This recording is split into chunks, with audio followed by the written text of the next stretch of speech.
Welcome to the Deep Dive Ortho, the show dedicated to unearthing the most important insights from medical research and practice, all tailored for you. Today, we're embarking on a fascinating journey into the very foundations of our orthopedic understanding. We're going to explore the hidden histories of anatomical collections, examine the early, well, sometimes surprising evolution of medical research methods, and critically highlight the indispensable role of precise language in our daily practice. It's a deep dive into the bedrock of modern medicine. And guiding us through this rich landscape is the insightful Professor Mo Imam. Welcome. Thank you. It's a pleasure to be here to really connect the dots on these fundamental aspects of our medical heritage and consider their impact on our work today. It's quite relevant. So let's start. Our journey really begins with something of a medical detective story. We're talking about the rediscovery of human skeletal remains from Flinders Petries excavations. These were in British Mandate Palestine during the 1920s and 30s, and these remains were actually thought lost for decades, only to be identified at the Duckworth Laboratory in Cambridge quite recently, 2017, 2018. What's the significance of this, well, frankly, remarkable recovery? It is truly remarkable. It's a substantial find. We're talking about numerous burials, not just isolated ones. And they span an incredible time frame, from the Chalcolithic period right through to the Ottoman. Thousands of years. Wow. These came from sites like Tel Gemma and Tel Farah. So this rediscovery provides an unexpected and frankly unparalleled window into ancient populations in that specific region. It offers potentially rich insights into human biological variation over millennia. You could almost say it's like finding a lost chapter of human anatomical history. A lost chapter. And this wasn't just stumbling upon them in a dusty corner, was it? It involved meticulous archival research to piece together their journey. Precisely, yes. Rachel Sparks's dedicated archival work was absolutely crucial. She delved into original excavation records, publications, even private correspondence, real detective work. And this allowed for a detailed reconstruction of how these remains were recovered, recorded, and curated back then. For us, understanding this provenance is vital. It's about tracing the lineage of the anatomical knowledge that perhaps subtly informs our daily decisions in orthopedics. Knowing the full context of a specimen, its history, significantly enhances its scientific value. It's not just what it is, but how it came to be studied. Thinking about how they handled these remains nearly a century ago, it really does make you appreciate modern techniques, doesn't it? How did Petrie's teams even manage such delicate work in the field with the resources they had back then? Well, the descriptions reveal a resourceful, if sometimes challenging approach by today's standards. Both Palestinian and Egyptian workers were employed, often working in pairs to clear the tombs. Interestingly, children were sometimes tasked with sifting through the spoil for smaller finds. It shows a very different labor model. Definitely. English-speaking staff members would oversee the recording, sometimes managing groups of up to 50 workers. So quite large operations. Huge scale. And more detailed plans of the remains, the in-situ drawings, were often made by site surveyors, or occasionally even Petrie himself. It gives us a glimpse into the scale, yes, but also the sort of hierarchical structure of these early archaeological digs. And the preservation methods, especially for something as fragile as skulls, they sound quite involved just to ensure they survive transport back to, say, the UK. They certainly were involved. Petrie's team used a technique called block lifting, particularly for skulls. Block lifting. Yes, they'd treat them directly in the field. So immersing them in melted wax to expel ore. Melted wax, right. Then wrapping them tightly in muslin, and then re-waxing to secure the whole thing. Petrie himself noted this was essential for preserving skulls full of earth during what must have been quite rough transport conditions. You can imagine. And we still see traces of this paraffin wax and muslin on some of the skulls and long bones in the Duckworth collection today. It's physical evidence of the process. Wow. It was a selective treatment, though, primarily used for skulls considered to be in passable condition. And it was even a designated task for specific staff members, like Olga Tufnell. Okay. Later, other treatments like cellulose and shellac were also used. Shellac turned out to be easier to remove than wax for subsequent study, which often presented problems. So you see this evolution in techniques, this ongoing quest to balance conservation with the need for future analysis. It's a challenge we often face in medicine, too, with delicate tissue samples, isn't it? Absolutely. That balance is key. Now, Petrie wasn't just collecting artifacts. He was quite keen on analysis, particularly biometrics, early on.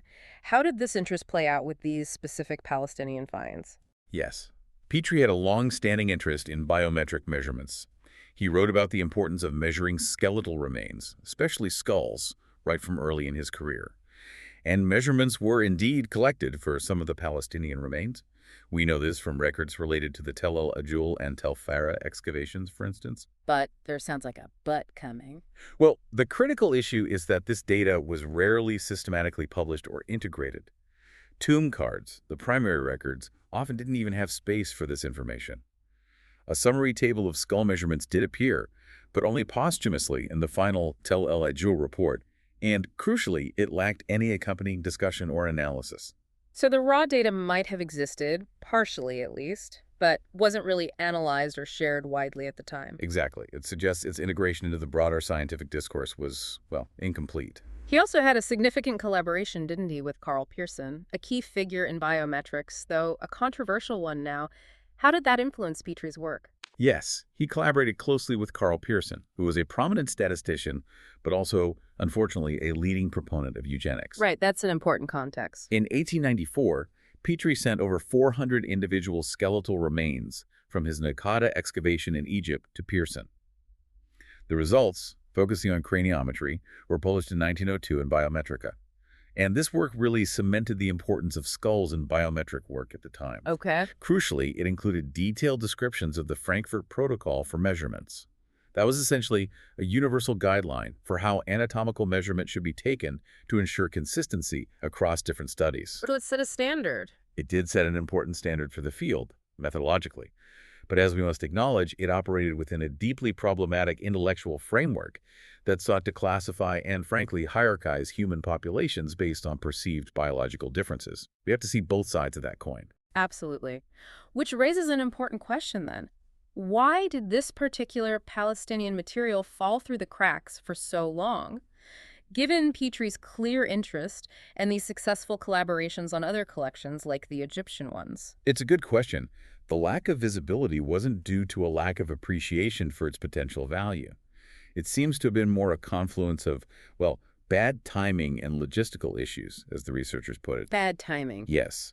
Key figures who were interested in pursuing these craniometric studies, Pearson, Starkey, Petrie himself, all passed away within a relatively short period of each other. Ah, right. Loss of champions for the work. Precisely. And later custodians at the Duckworth Laboratory, where the collection ended up, apparently struggled to find suitable researchers to take on the analysis, even when they secured funding for it. Even Olga Tufnell, who had worked with Petrie and was a vocal supporter of the collection's value, eventually moved on to other projects. It just got sidelined. Essentially, yes. The Palestinian material was set aside and, well, eventually forgotten. This contrasts sharply with Petrie's Egyptian skulls, which saw continued research over the decades. The real takeaway here, I think, is how easily potentially groundbreaking research material can be overlooked without dedicated champions and a clear succession plan. That's a very important lesson for us today, isn't it? It really is. For us in orthopedics, it's a vivid reminder.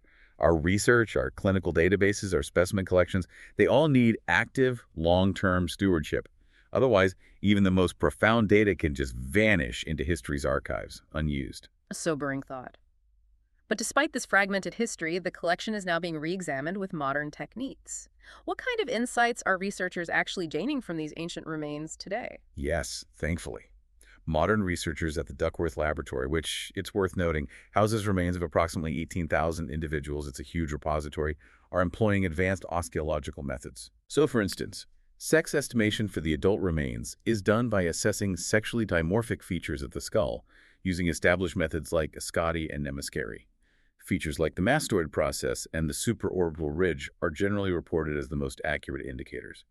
This offers a much more reliable way to understand demographic patterns in these ancient populations compared to the more basic observations made in Petrie's era. And can these remains tell us about larger-scale patterns, things like population movements or genetic closeness? That could be invaluable for understanding the historical context of, say, certain orthopedic conditions or variations. Absolutely. A technique called biodistance analysis is particularly useful here. It uses skeletal and dental features as proxies for genetic data to estimate population histories and migration patterns. Right, using bone features to infer genetic links. Essentially, yes. It's like using ancient bone maps to trace population family trees over time. Given the excellent preservation of many of the skulls in this collection, Dental non-metric traits are a primary focus. These are small, visible features on tooth crowns and roots, things like extra cusps or grooves. Oh, okay. They're typically collected following a standard called asudas. And studies have shown positive correlations between these asudas traits and genetic data, particularly when looking at group-level patterns. So they allow us to infer broad patterns of relatedness and population mixing. So what did the actual analysis reveal when applying these modern techniques to these specific Palestinian collections? Were there clear patterns? Well, the analysis, although described as descriptive and somewhat tentative due to some incomplete material, it did yield some intriguing observations. Data from the two main sites, Tel Farah and Tel El Ozul, showed a general overlap in these dental trait scores. That suggests a degree of biological similarity between the populations at these sites. Okay, so some connection. Yes. However, there were wider ranges observed for certain traits, like the carabelly cusp on the upper first molar at the Tel Farah site. Specifically, lower scores seem to date to the late Bronze Iron Age transition period. Interesting. There are other traits like variation in the lower second molar cusp pattern from the Iron Age Farah sample also showed wider ranges. Now, while the small sample sizes mean these are really just general observations, they could hint at slight differences in population structure over time, perhaps indicating new arrivals or population shifts during the Iron Age transition, but that's speculative at this stage. Subtle hints, perhaps. Did they expand this comparison, look at sites across the broader region? They did. A multi-site comparison was carried out involving 24 individuals from 4 sites: Tel Farah, Tel El Jul, Pella, and Jericho. They analyzed 14 different dental non-metric traits across these individuals. So what did that show? They used methods like non-metric multidimensional scaling and hierarchical cluster analysis, essentially statistical ways to map out similarities. The results indicated an overlap of biological similarity between the sites. Jericho, which had the largest data set in this comparison, formed a kind of loose cluster, but it was surrounded by individuals from the other sites. There wasn't a strong separation. So more interconnectedness than distinct populations. That's what it suggests. This pattern is actually consistent with what we know archaeologically about the Middle Bronze Age. It was a period of increased regional trade and interconnectivity. And this interaction is known to have influenced population structures at other contemporary sites in the region, like Tel El Daba in Egypt. What's fascinating here is how these tiny, intricate details from ancient teeth can help reconstruct these large-scale historical movements and interactions. Precisely. And for us in orthopedics, understanding population variations, even from millennia ago, offers valuable context. It relates to inherited conditions, morphological differences we see in joints, maybe even how different populations adapted skeletally to their environments over time. Right. The human skeleton really is a dynamic canvas, isn't it? Reflecting not just individual health, but these broader currents of history and population genetics. Exactly. It provides a deep time perspective. Okay, so from those tangible insights from ancient anatomy, let's pivot our deep dive now. Let's shift to the very human processes of observation and collaboration that built our medical knowledge. We're going to look at something called collective investigation. This was an ambitious early attempt to systematize real-world clinical experience back in the late 19th century. What was it trying to achieve? Collective investigation, which flourished mainly from the 1880s through to about 1910 in Britain and the United States, was really quite a groundbreaking attempt at large-scale systematic data collection for its time. The core idea was to harvest the experiences of general practitioners for medical science. Harvest their experience. Yes. Elite consultants, often based in hospitals, envisioned creating a kind of biographical medicine. They hoped this could explain disease trajectories in ways that purely studying morbid anatomy in hospitals couldn't. They wanted to draw on observations from the broader community, where most illness was actually encountered and treated. So moving beyond the hospital walls. Exactly. It represented a foundational shift toward understanding disease in its natural setting. And in the American context, which was perhaps more fragmented professionally, it also aimed to unify the profession by inviting the observations of all. So really an early form of real-world evidence gathering, quite revolutionary for its time, seeking a more holistic view of disease than just pathology slides. Absolutely. Very forward-thinking in concept. But it sounds like it faced significant hurdles in practice. What were some of the early difficulties in actually getting this grand vision off the ground? Well, the primary challenge, perhaps unsurprisingly, was engaging the general practitioners themselves. The reality was most GPs were, as the studies note, focused on earning a living. They simply had little time for new knowledge or extensive data collection, especially if it felt like an extra burden on top of their clinical work. The time pressure, still a familiar challenge in research today. Indeed, as F.A. Mohammed, who was the secretary of the British Collective Investigation Committee, rather tellingly noted, they had to design their inquiries asking for no written answers to questions beyond a single stroke of the pen, or occasionally a few words. Just a tick box, essentially. Pretty much. It perfectly illustrates the practical constraints faced by busy clinicians. That tension between the ideal research question and the practical reality of data collection. So the methodology was heavily constrained by practicality. It focused on ease of completion over, perhaps, comprehensive detail. What were the consequences of this simplified approach? Did it yield useful results? Often, not really. The very first inquiry they launched focused on phthisis, or tuberculosis, as we know it. This was prompted by Robert Koch's groundbreaking work on the tubercle bacillus. Right, a major topic then. Absolutely. But the simple questions they asked, like, have you observed any cases in which pulmonary phthisis appeared to be communicated from one person to another? Well, they simply couldn't capture the considerable complexity and difficulty of the subject. Transmission wasn't straightforward. Too simplistic for a complex disease. Exactly. The results were often described as equivocal or inconclusive, as seen in a later report on pneumonia as well. Unsurprisingly, enthusiasm among practitioners quickly diminished by around 1885. They weren't seeing the value. Beyond the practical difficulties of getting GPs to participate, were there criticisms of the approach itself? Did people question the validity of this kind of data collection? Oh yes, there were definitely criticisms. George W. Potter, for example, argued quite bluntly that only a small proportion of practitioners were competent to conduct scientific inquiries. A rather elitist view, perhaps, but it reflected a concern about data quality. Ouch! Questioning their scientific rigor. Indeed. Another critic, Thomas Dolan, dismissed the whole enterprise as mere scientific bookkeeping, arguing it wouldn't lead to profound new knowledge about complex diseases like diphtheria. Just collecting numbers without insight. That was the accusation. Furthermore, some of the facts they tried to collect, like degrees of abstinence from alcohol, were poorly defined. What does moderate drinking actually mean? This ambiguity rendered the data less valuable for analysis. Garbage in, garbage out, essentially. Precisely. There was even cynicism expressed that the whole thing might just serve to publicize the names and reputations of their competitors, the elite consultants organizing the studies. Professional politics. It seems so. These early struggles offer really critical lessons, don't they? Lessons in designing effective research protocols, ensuring data quality and clear definitions, and anticipating the human and professional factors that influence participation. Definitely. The early struggles of collective investigations seem to boil down to a few critical things for us today. Keeping data collections simple but meaningful, having crystal clear definitions for what you're measuring, and providing a compelling why for busy practitioners to take part. Exactly. If you don't nail those core elements, even the best intentions for large-scale data collection will likely flounder. It certainly sounds like many of those early efforts were fraught with difficulty and didn't achieve their aims. Was there ever a shining example? A case where collector investigation truly did make an impact? A turning point for the movement, perhaps? Yes, absolutely.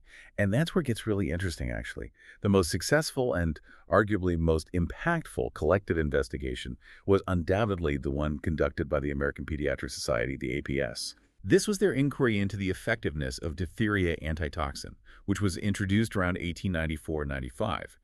This was a critical moment in medicine, a potential breakthrough treatment for a deadly disease, and the APS study provided definitive, life-saving evidence. Diphtheria antitoxin. So a very specific high-stakes question. What made this particular investigation different? Why did it succeed where others had struggled? Well, first, there was considerable initial skepticism surrounding the antitoxin. Some physicians questioned the bacteriological case definitions. Was it true clinical diphtheria being treated? Doubts about diagnosis. Yes. And crucially, the early studies reporting on the antitoxin's effectiveness were often done in municipal hospitals, frequently on patients with very advanced stages of the disease. The APS members recognized that these hospital conditions were so different from those of private practice that the measure of success in hospital cases cannot be taken as an index of the results in the wider community. So they spotted the limitation of that early hospital data. They understood the need for real-world evidence from typical community practice. Precisely. They actively sought real-world data to address a specific, pressing clinical question that had direct relevance to practically every practitioner treating children at the time. This pragmatic, patient-centered focus seems to be a key differentiator from the earlier, more diffuse inquiries. So how did they go about it? The APS surveyed 613 physicians across 15 U.S. states. That's a significant number, accumulating a large body of data from diverse settings. Impressive scale. And importantly, this allowed for a stratified analysis. Following discussions led by William Henry Welch, a prominent pathologist, they could analyze the data in ways that helped untangle some of the confounding factors present in the hospital. Results things like disease severity of presentation. So better data and better analysis. It's exactly. The final report concerned the dramatic efficacy of diphtheria antitoxin when used in community settings, particularly when given early. This wasn't just marginal improvement, it was a game changer. This report was universally acclaimed. It demonstrated the immense power of collective data when it's strategically gathered, rigorously analyzed, and focused on addressing a clear, critical clinical need. It moved far beyond mere bookkeeping to genuinely transform practice. A real landmark study, then. Undeniably. And a second favorable report, specifically on laryngeal diphtheria, croup, followed, further solidifying the findings. This collaborative effort across hundreds of practitioners was absolutely vital for validating this new treatment and bridging that crucial gap between initial hospital studies and widespread real-world clinical application. That has such significant parallels to how we validate new orthopedic interventions today, doesn't it? Whether it's a novel surgical technique, a new implant, or even a physiotherapy protocol, that broad real-world data from multiple centers and practitioners is essential to know if it truly works outside of controlled trials. Absolutely. The success story of the diphtheria antitoxin inquiry offers profound and enduring lessons for contemporary medical research, certainly within orthopedics. The initial struggles of collective investigation highlight those perpetual challenges. Practitioner engagement, that reality that clinicians often have little time for extensive data collection that doesn't directly benefit their patients now. So research designs must be practical. Yes, practical and minimally burdensome. And we need those clear, well-defined metrics. Remember how poorly defined facts crippled many early efforts? That hasn't changed. Clear outcomes, clear definitions. Essential. For orthopedic practice today, this directly informs our approach to things like multi-center registries for joint replacements, post-market surveillance of implants, and the effective collection of patient-reported outcome measures, or PROMs. These are all forms of modern collective investigation. So thinking about today, how can we, in our demanding clinical roles, ensure we are contributing effectively to and also benefiting from this kind of collective intelligence in our field, learning from these historical antecedents? It requires continuous effort on several fronts. We must constantly refine our protocols for data collection, ensuring that the data we ask clinicians to provide is directly relevant, minimally intrusive, and clearly aligned with improving patient outcomes or answering important clinical questions. Make it easy, make it relevant. Exactly. And crucially, we need to clearly communicate the impact of these collective contributions back to the practitioners involved. Show them how their input makes a difference. Close the feedback loop. Yes. Engaging clinicians effectively, perhaps through user-friendly digital platforms, and integrating research or data collection into routine practice rather than it being seen as an extra burden, is paramount. It's really about fostering a culture where generating and using collective intelligence is seen as a shared professional responsibility and ultimately a shared benefit for our patients and our specialty. Okay, let's move from the methods of gathering knowledge to the very language we use to communicate it. It seems impossible to overstate the importance of precise terminology in medicine. Let's delve into terminologia anatomica. What is its fundamental role for medical professionals like ourselves, especially considering the global nature of medicine and research today? Right. Terminologia Anatomica, or TA, currently in its second edition, published by FEPAT, the Federative International Program for Anatomical Terminology. It is the universally accepted international standard for human gross anatomical nomenclature. Its purpose is quite unequivocal: to provide a common, unambiguous language for describing the human body. This applies across all medical disciplines, across research and in education, globally. A common language. It's absolutely critical for consistent understanding and, crucially, for preventing miscommunication, which, as we know in orthopedics, can have profound, even dangerous implications. You could almost think of TA not just as a dictionary, but as the universal operating system for every orthopedic mind worldwide. That's a good analogy. It ensures that when you're discussing a particular fracture pattern or planning a surgical approach, perhaps with a colleague on another continent, you're both visualizing the exact same anatomical reality. It prevents errors and hopefully accelerates the sharing of global knowledge. Precisely. Why is this standardization so vital, particularly in a field like orthopedics, where precision is absolutely paramount? Well, think about the alternative. Without a single agreed upon term for a structure, you could easily have different regions, different countries, even different institutions within the same country using different names for the exact same bone, muscle, or ligament. Chaos. It leads to profound confusion. Confusion in surgical planning, confusion in interpreting imaging. Imagine a radiologist in one country describing a finding using a local term completely unknown to a surgeon reading the report elsewhere. Nightmare scenario. Confusion in teaching students, and crucially, confusion when sharing research findings. How can you compare results if you're not even sure you're talking about the same structure? In orthopedics, where we deal with minute anatomical variations, incredibly precise surgical approaches, and the critical relationships between adjacent structures, a consistent language isn't just helpful, it's the absolute bedrock of patient safety and treatment efficacy. Right. It ensures that when you speak or write about, say, the ligamentum collateral medial of the knee, everyone involved understands exactly which structure you mean. Irrespective of their local dialect, their historical training, or where they qualified, it simply eliminates ambiguity. It's about that universal clarity. So how is the Terminologia Anatomica actually organized to achieve this? How does it ensure it's a practical, usable reference tool for busy clinicians and researchers? The structure is meticulously consistent, which is key to its usability. For each anatomical term, you'll typically find several key pieces of information. There's the definitive Latin term, Latin being the neutral base language, that any relevant Latin synonyms are listed. Okay. Then you get the recommended UK English term and the recommended US English term acknowledging the main variations in English usage. Helpful. And any common English synonyms might also be listed. Additionally, there's often a column for related terms, notes on eponyms, though TA strongly discourages eponyms in formal terminology, preferring descriptive names. Good point. Getting away from named after terms. Exactly. There might be directional notes for clarity and references to endnotes for further clarification or historical context. This multi-layered approach helps you pinpoint the precise anatomical entity, whatever your primary language or previous training might have been. And how is it broadly structured? The entire work is systematically divided into major sections. There's general anatomy first, covering basic concepts, then systemic anatomy, which includes the major systems like musculoskeletal, digestive, cardiovascular, nervous systems, and so on. This makes it relatively easy to navigate to the specific area you need. That level of detail and structure really makes it an indispensable reference tool, doesn't it?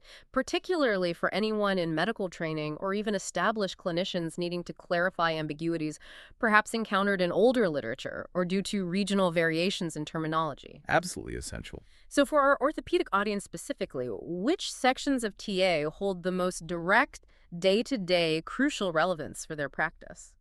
Right, well, for orthopedic specialists, several sections form the very fabric of your daily work. It gets really interesting here. Firstly, obviously, bones or ossa. Every single bone, from the most intricate sutures of the cranium down to the phalanges of the toes, is meticulously detailed. This includes precise naming for every bump, groove, and facet, the tuberositas deltoidea on the humerus, the linea aspera on the femur, the specific articular fasces on vertebrae. This level of precision is absolutely critical, whether you're classifying a complex fracture, planning the placement of components in a joint replacement, or communicating findings about congenital anomalies. The blueprint. Exactly. Then, equally fundamental is joints, or juncturae. This section classifies all types of joints, fibrous like cranial sutures, cartilaginous like the pubic symphysis, and most relevantly for us, synovial joints. Synovial joints are further subdivided into functional categories: planar, ginglymus, hinge, pivot, ellipsoid, saddle, ball, and socket. Specific examples, like the acromioclavicular and glenohumeral joints of the shoulder complex, or the knees, tibiofemoral, and patellofemoral joints, are rigorously defined. Ligaments, too. Crucially, yes. Ligamentous structures are detailed here, too. Things like the corticoclavicular ligaments, the anterior and posterior cruciate ligaments of the knee, the deltoid ligament complex of the ankle, the bifurcate ligament in the foot, all are given precise, unambiguous Latin and English names in TA. This consistency is vital when discussing joint pathologies, instability, surgical repairs, or prosthetic design considerations. Makes sense. What else? Next is muscles, or musculi. This covers general muscle terminology, first defining terms like origin, insertion, belly, tendon, aponeurosis very clearly. Then it details individual muscles. Important examples for orthopedic surgeons would include muscles like the triceps brachii, the supinator in the forearm, the various flexors and extensors controlling the hand and foot, the abductor hallucis in the foot. Right. The terminology also includes associated structures like bursae, for instance, the subcutaneous olecranon bursa, the subcutaneous prepatellar bursa, the anterine bursa. This detail is crucial for understanding muscle function, biomechanics, planning tendon transfers, or diagnosing and managing conditions like tendinopathies or bursitis. Okay, bones, joints, muscles. Anything else particularly key? Yes, finally, regional anatomy. Terminologia anatomica also meticulously defines the different regions of the human body.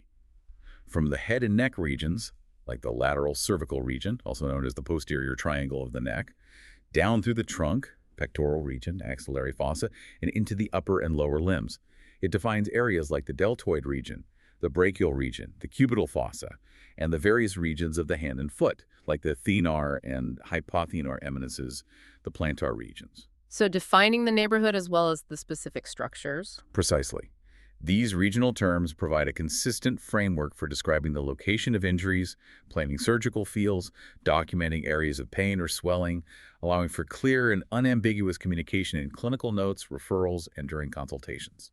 This level of specificity across the board is clearly invaluable. Thinking again about the globalized nature of medicine and research, how does this standardization directly benefit, say, a mid-career orthopedic surgeon attending an international conference or perhaps collaborating on a multinational research project?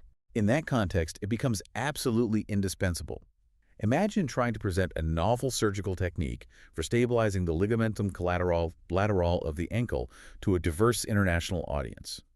Or maybe discussing the optimal surgical approach for repairing a fracture involving the pecten osseous pubis within a multinational research group. Could get confusing fast. Very quickly.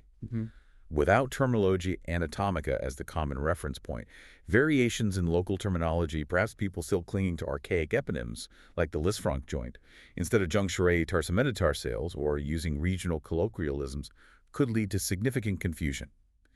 This confusion could result in the incorrect application of techniques described or misinterpretation of published results, potentially jeopardizing both patient care and scientific progress. Reduces risk, increases clarity. Exactly. TA ensures that when a paper is published describing work done in, say, Japan, its anatomical descriptions are immediately and unambiguously understandable by colleagues in Brazil or Germany or Canada. It facilitates rapid, accurate knowledge transfer and enables robust international collaboration, which is really the very essence of advancing orthopedic science globally. It effectively removes linguistic barriers to precise anatomical understanding. Now, our deep dive has touched upon historical collections and those early biometric studies, including the collaboration between Petrie and Carl Pearson. We can't really ignore the ethical landscape of that era, can we? Particularly concerning the concepts of eugenics and race, which cast a long shadow over some of these early scientific endeavors. No, we absolutely cannot ignore it. And we shouldn't. This is a critical historical context that we, as medical and scientific professionals, must confront honestly. The intellectual framework within which many early investigations of human remains were carried out was, frankly, often deeply problematic by today's ethical standards. Early anthropologists, biologists, and statisticians, including influential figures like Carl Pearson, actively contributed to and promoted eugenic research. This aspect of scientific history serves as a potent and necessary reminder of the dangers when scientific inquiry operates without robust ethical principles and critical self-reflection. How was race typically conceptualized in that period scientific literature, like Biometrica? Well, in journals like Biometrica, the term race was frequently used, sometimes almost as a synonym for population or group, often to divide people based on geographical origin or archaeological site, as seen in studies of Egyptian craniology or predynastic skulls. But it wasn't just a neutral descriptor. No, absolutely not. This terminology was deeply embedded within a broader scientific and societal belief system that actively sought to classify and, crucially, hierarchize human populations based on perceived biological differences. It was part of a larger project aiming to demonstrate supposed superiorities and inferiorities. This pursuit is now widely recognized, as the paper notes, as the original sin of anthropology. It's a stark reminder that scientific inquiry, if divorced from ethical oversight and humanistic values, can lead down some deeply troubling paths. It really underscores the need for constant critical evaluation of the assumptions underlying our scientific work, even today, ensuring our research questions and methods are ethically sound. Absolutely. So how are institutions grappling with the legacies of these historical collections today, especially when they involve human remains that were acquired without the kind of explicit, informed consent we demand now, often within colonial contexts? This is acknowledged as a troubling fact that needs to be addressed in the future management and use of these collections.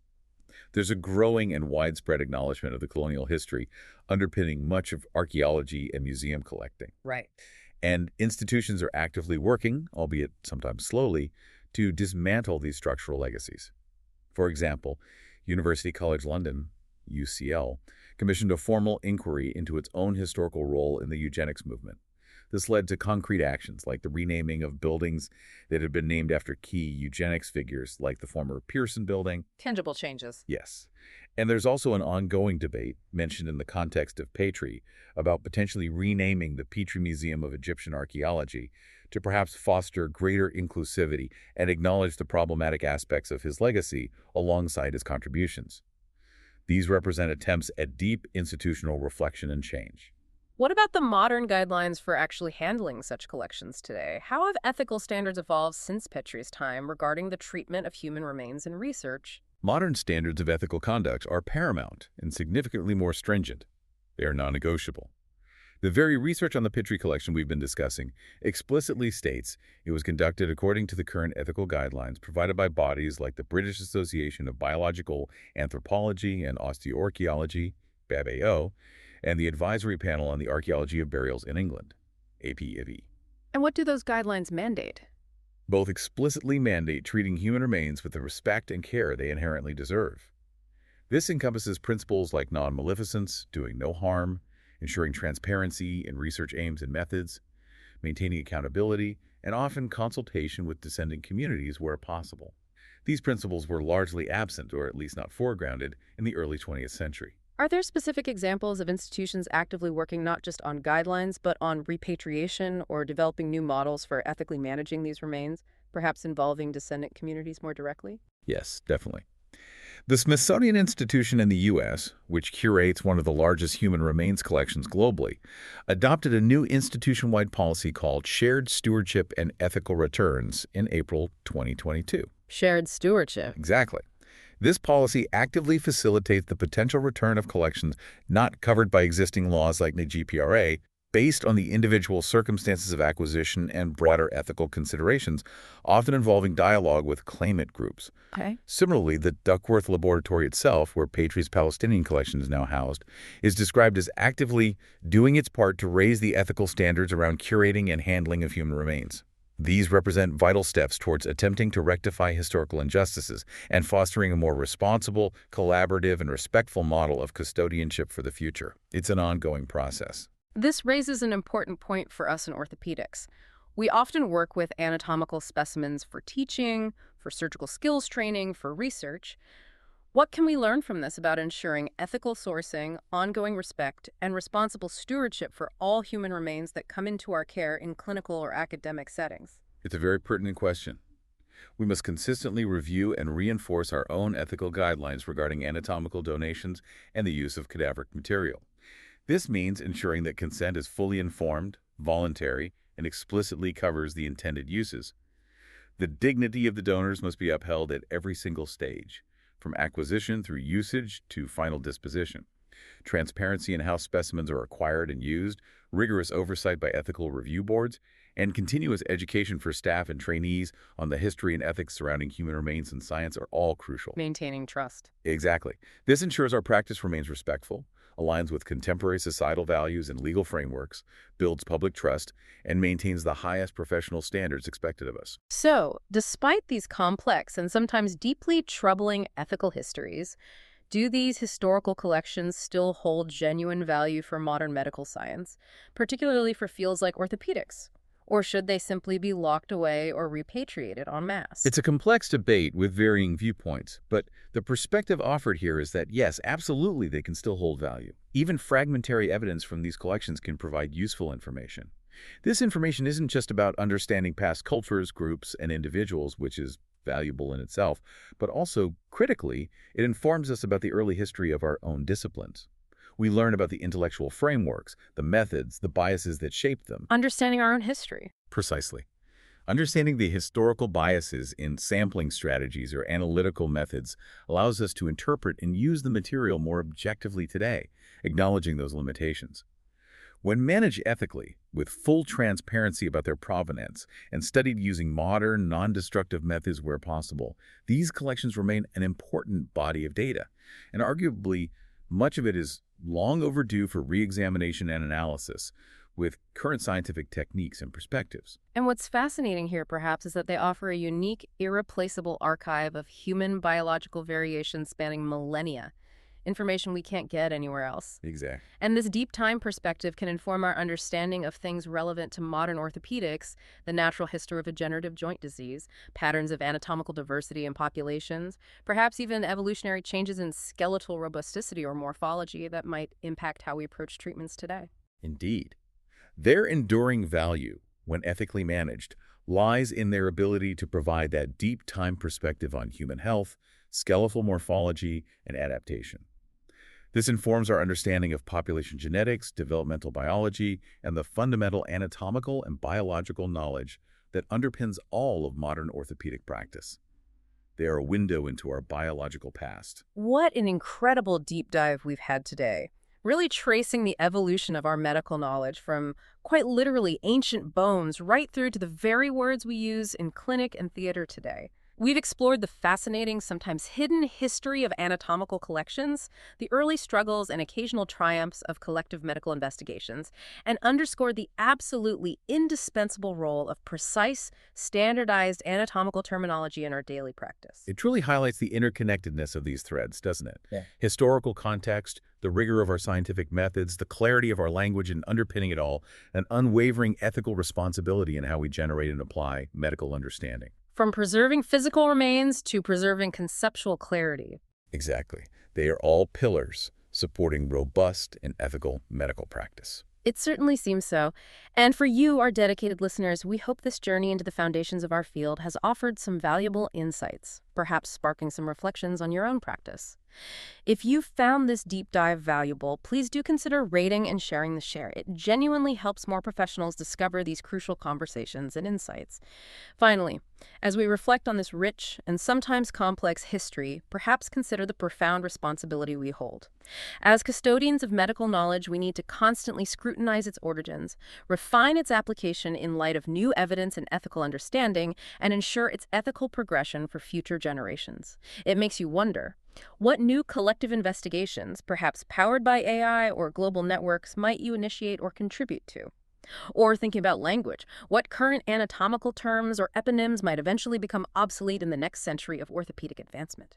That's all for this deep dive. Join us next time for more profound insights into the world of orthopedics.